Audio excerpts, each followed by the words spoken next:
अवघ्या 4 वर्षाच्या निरागस चिमुकलीला चॉकलेटचे आमिष दाखवून तिच्याच एका 18 वर्षीय नातेवाईकाने तिच्यावर लैंगिक अत्याचार केल्याचा धक्कादायक प्रकार उघडकीस आला आहे।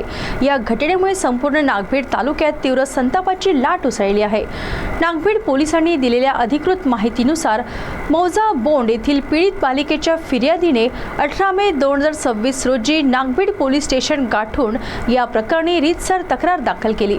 संचित प्रवीण बगडे वय वर्ष 18 राहणार बोंड असे अटक करण्यात आलेल्या नराधम आरोपीचे नाव आहे। नातेवाईक असल्याने त्याचे पीडितेच्या घरात येणे जाणे होते। या ओळखीचा आणि चिमुकलीच्या निरागसतेचा फायदा घेत आरोपीने तिला चॉकलेटचे आमिष दाखवले आणि तिच्याच घरी नेऊन तिच्यावर पाशवी लैंगिक अत्याचार केला। फिर्यादीच्या तोंडी रिपोर्टवरून नागभीड पोलिसांनी घटनेचे गांभीर्य ओळखून तातडीने पावले उचलली। पोलिसांनी आरोपी संचित बगडे यांच्या विरुद्ध पोक्सो अंतर्गत गुन्हा नोंदवला आहे। पोलिसांनी तात्काळ कारवाई करत आरोपीला बेड्या ठोकले असून आजच त्याला न्यायालयासमोर हजर करण्यात आले आहे। वरिष्ठ अधिकाऱ्यांच्या मार्गदर्शनात तपास सुरू असून या संवेदनशील आणि गंभीर गुन्ह्याचा पुढील तपास चिमूर अतिरिक्त चार्ज उपविभाग ब्रह्मपुरीचे उपविभागीय पोलीस अधिकारी श्री दिनकर ठोसरे यांच्या मार्गदर्शनाखाली नागभीड पोलीस स्टेशनचे पोलीस निरीक्षक श्री रमाकांत कोकाटे यांच्या नेतृत्वात सहाय्यक पोलीस निरीक्षक श्री दिलीप पोटभरे अत्यंत गांभीर्याने तपास करीत आहेत।